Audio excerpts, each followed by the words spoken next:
নমস্কাৰ, আপোনালোকে চাবলৈ আৰম্ভ কৰিছে আৰকে নিউজ। এই মুহূৰ্তত দিবলৈ লৈছোঁ অসমৰ লগতে ভাৰতৰ বিভিন্ন প্ৰান্তৰ কেইটামান গুৰুত্বপূৰ্ণ খবৰ। আজিৰ প্ৰথমটো খবৰ হৈছে এই পৰ্যন্ত পাকিস্তানক সমৰ্থন কৰি অসমত গ্ৰেপ্তাৰ হৈছে 19জনকৈ লোক। মুখ্যমন্ত্ৰী হিমন্ত বিশ্ব শৰ্মাই এই কথা উল্লেখ কৰিছে। মুখ্যমন্ত্ৰী হিমন্ত বিশ্ব শৰ্মাই ভাৰতৰ ভূমিত ৰৈ পাকিস্তানক সমৰ্থন কৰা বিশ্বাসঘাতকসকলৰ বিৰুদ্ধে অভিযান শেহতীয়াকৈ চলোৱা হৈছে। পৰৱৰ্তী খবৰ, ভয় ভাবুকিৰে গুণ্ডাৰাজ চলাইছে হিমন্ত বিশ্ব শৰ্মাই অসমত।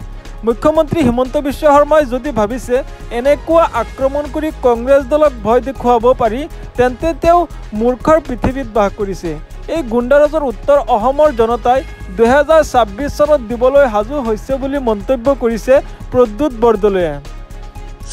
পৰৱৰ্তী খবৰ, কংগ্ৰেছৰ দিনত নামাজ পঢ়া হিমন্ত বিশ্ব শৰ্মা এতিয়া উগ্ৰ হিন্দুত্ববাদী। যোগে আদিত্যনাথকো চেৰ পেলাইছে হিমন্ত বিশ্ব শৰ্মাই। হিমন্ত বিশ্ব শৰ্মাৰ বিৰুদ্ধে গৰজি উঠিছে সাংসদ প্ৰদ্যুৎ বৰদলৈ। দেওবাৰে প্ৰদ্যুৎ বৰদলৈক আক্ৰমণ কৰা হৈছিল। এতিয়া প্ৰদ্যুৎ বৰদলৈয়ে হিমন্ত বিশ্ব শৰ্মাৰ বিৰুদ্ধে কেইবাটাও বিস্ফোৰক মন্তব্য আগবঢ়াইছে।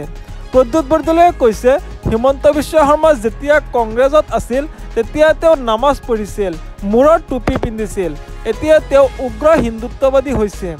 ভোটৰ লালচাত হিমন্ত বিশ্ব শৰ্মাই যিকোনো পৰ্যায়ত যাব পাৰে বুলি মন্তব্য কৰিছে সাংসদ প্ৰদ্যুৎ বৰদলৈয়ে। প্ৰদ্যুৎ বৰদলৈয়ে লগতে কৈছে, হিমন্ত বিশ্ব শৰ্মা যোগে আদিত্যনাথকো চেৰ পেলাবলৈ চেষ্টা কৰিছে। অতি উগ্ৰ হিন্দুত্ববাদী হ'বলৈ গৈ নিজৰ কেৰিয়াৰ শেষ কৰিব হিমন্ত বিশ্ব শৰ্মাই। এনেধৰণৰ খবৰ নিতৌ পাবলৈ চেনেলটো ছাবস্ক্ৰাইব কৰি ভিডিঅ'টোত এটা লাইক কৰি দিব। ধন্যবাদ।